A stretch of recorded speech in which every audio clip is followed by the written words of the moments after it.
Oil between Team Bitsky, but none here between the CSL squad as we bring in our teammate Brian Blakely to help us with Quick Six. Brian, thanks for helping us out as always. Ready to get going? Yeah, let's do it. Let's go ahead and put 2 minutes on the clock, and we always kick things off with you. Are there too many mouths to feed now in this Panthers wide receiver room after the moves they made this weekend? Yeah, a count there was like 14 of them. I think they're in the wide receiver room now. But you know how it is when you go to camp, there's competition. You got to whittle it down when you come to cut day.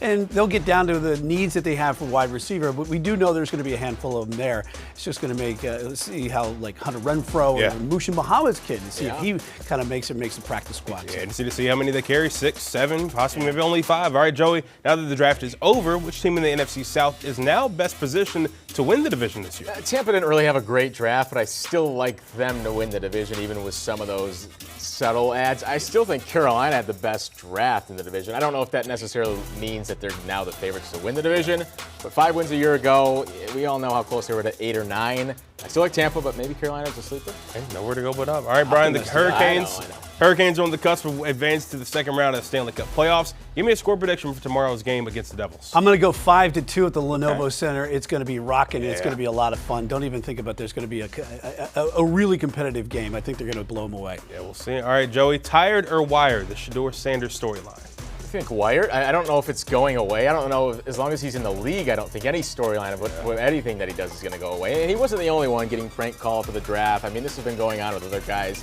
He's going to get highly scrutinized and under the microscope just because of who he is. Yeah, definitely look forward to seeing how he bounces back from that, though. All right, Brian, besides Shedeur, which late-round quarterback is in the best possible situation and could potentially make an impact for their team sooner than later? You know, I'm going to say Quinn Ewers at Miami. I mean, Tua, we all know his health issues. I mean, and Quinn Ewers turned out probably $8 million to stay in school and go to another school for NIL. So he took a pay cut to go to the NFL, but he may have a chance to start there at some point. Yeah, interesting point there. All right, Joey, last one. What are your top 3 Celsius flavors? There is a right and wrong answer. Coming from a addict, it's the sparkling cola is like way up here, and then you get the apple cherry a little bit down there, and watermelon.